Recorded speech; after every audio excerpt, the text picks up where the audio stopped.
Comment traiter et guérir vertébrale ostéomyélite? L'ostéomyélite est une infection de l'os, une maladie rare mais grave. Les os peuvent être infectés dans un certain nombre de façons. Infection dans une partie du corps peut se propager à travers la circulation sanguine dans l'os, ou une fracture ouverte ou une intervention chirurgicale peut exposer l'os à l'infection. Ostéomyélite vertébrale est une infection de l'os généralement causée par des bactéries. Dans la colonne vertébrale, il se trouve couramment dans les vertèbres, bien que l'infection peut se propager dans les espaces de disque péridural et intervertébraux. L'ostéomyélite est rare et la plus courante chez les jeunes enfants et les personnes âgées, mais peut se produire à tout âge. Il existe deux formes d'ostéomyélite aiguë et chronique. Bactéries Staphylococcus aureus sont généralement la cause de l'ostéomyélite aiguë, qui peut entrer dans la circulation sanguine à travers une blessure ou d'une aiguille intraveineuse contaminée. Ostéomyélite chronique peut se développer progressivement à partir de la tuberculose, le sida et d'autres conditions qui affectent l'immunité. Le scanner, ci-dessous, montre un exemple d'une ostéomyélite dans un corps vertébral. Les causes de l'ostéomyélite. Dans la plupart des cas, une bactérie appelée Staphylococcus aureus, un type de bactérie staphylocoque, provoque une ostéomyélite. Certaines maladies chroniques comme le diabète peuvent augmenter votre risque d'ostéomyélite. Les symptômes typiques de l'ostéomyélite. Les symptômes comprennent une douleur persistante et sévère retour exacerbé par le mouvement, l'enflure, la fièvre, la transpiration, la perte de poids, et de malaise. La douleur et la sciatique abdominale peut être causée par une infection de la colonne lombaire. Si l'infection envahit l'espace épidural, grave maux de dos peut accompagner la douleur radiculaire, la faiblesse, et parfois la paralysie. Seulement 2 sur 10 000 personnes obtiennent ostéomyélite. La condition affecte les enfants et les adultes, mais de différentes manières. Certaines conditions et les comportements qui affaiblissent le système immunitaire augmentent le risque d'une personne pour l'ostéomyélite, y compris le diabète, la plupart des cas d'ostéomyélite souche du diabète. Drépanocytose. VIH ou le sida. La polyarthrite rhumatoïde. L'usage de drogue par voie intraveineuse. Alcoolisme. L'utilisation à long terme des stéroïdes. Hémodialyse. Approvisionnement en sang pauvre. Blessures récentes. La chirurgie osseuse, y compris la hanche et du genou, augmente également le risque d'infection de l'os. Ostéomyélite chez les enfants et les adultes. Chez les enfants, l'ostéomyélite est généralement aiguë. Ostéomyélite aiguë vient vite, est plus facile à traiter, et dans l'ensemble se révèle mieux qu'ostéomyélite chronique. Chez les enfants, l'ostéomyélite montre habituellement dans bras ou une jambe os. Chez les adultes, l'ostéomyélite peut être aiguë ou chronique. Les personnes atteintes de diabète, le VIH, ou d'une maladie vasculaire périphérique sont plus sujettes à l'ostéomyélite chronique, qui persiste ou réapparaît, malgré le traitement. Que ce soit chronique ou aiguë, l'ostéomyélite affecte souvent le bassin ou les vertèbres de la colonne vertébrale d'un adulte. Il peut également se produire au niveau des pieds, en particulier chez une personne souffrant du diabète.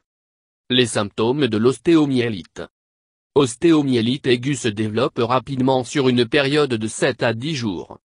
Les symptômes de l'ostéomyélite aiguë et chronique sont très similaires et comprennent la fièvre, l'irritabilité, la fatigue, la nausée, tendresse, rougeur et chaleur dans la région de l'infection, gonflement autour de l'os affecté, perdue amplitude de mouvement.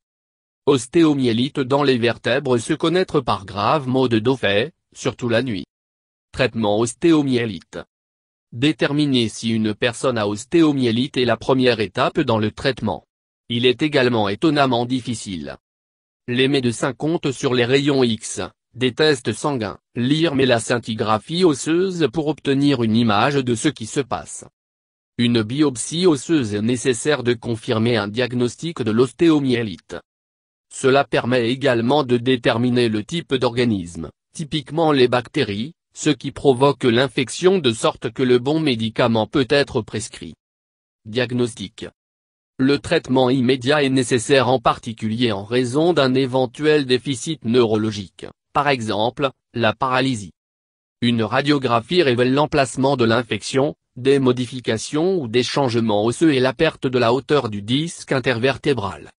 Un scanner ou une IRM peuvent être nécessaires pour évaluer davantage les tissus mous de la colonne vertébrale, y compris les éléments neuronaux, par exemple, les nerfs. Si un abcès est présent, une aspiration percutanée de procédure appelée, à travers l'aiguille de biopsie de la peau, peut être fait pour recueillir un échantillon de l'infection pour l'identification. Lorsque biopsie à l'aiguille, aspiration, est insuffisante, une biopsie ouverte est chirurgicalement effectuée, ce qui peut comprendre le débridement, ablation chirurgicale de l'infection. Traitement non opératoire. Les infections de la colonne vertébrale sont souvent traitées sans chirurgie. Des antibiotiques intraveineux sont donnés à l'hôpital et peuvent continuer à la maison pendant 4 à 6 semaines. Peuvent avoir besoin d'être pris pendant plusieurs mois. Antibiotiques oraux, analgésiques et contreventements peuvent être utilisés pour contrôler la douleur.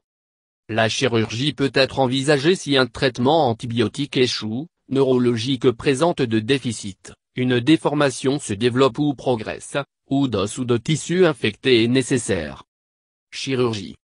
La chirurgie peut inclure des procédures de drainage de l'infection, le débridement, l'enlèvement de l'os infecté, et la reconstruction vertébrale.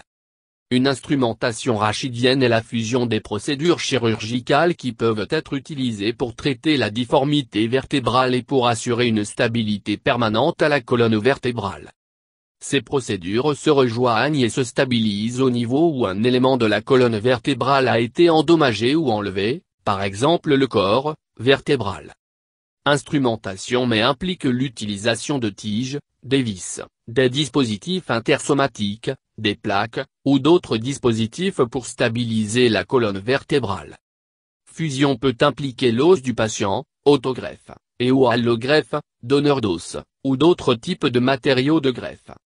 La fusion est le processus par lequel un nouvel os se développe autour et dans la zone chirurgicale, éventuellement guérir et se joindre à la colonne vertébrale ensemble.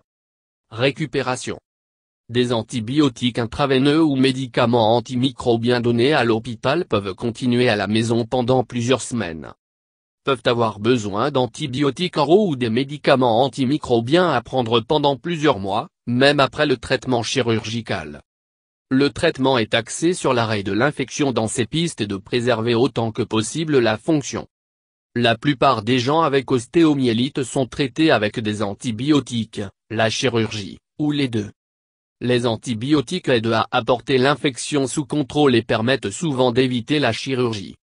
Les personnes atteintes d'ostéomyélite obtiennent habituellement des antibiotiques pendant plusieurs semaines par intraveineuse, puis passent à une forme de pilule. Ostéomyélite plus grave ou chronique nécessite une intervention chirurgicale pour enlever le tissu et l'os infecté. La chirurgie ostéomyélite empêche l'infection de se propager davantage ou obtenir si mauvais que l'amputation est la seule option restante. Ostéomyélite prévention.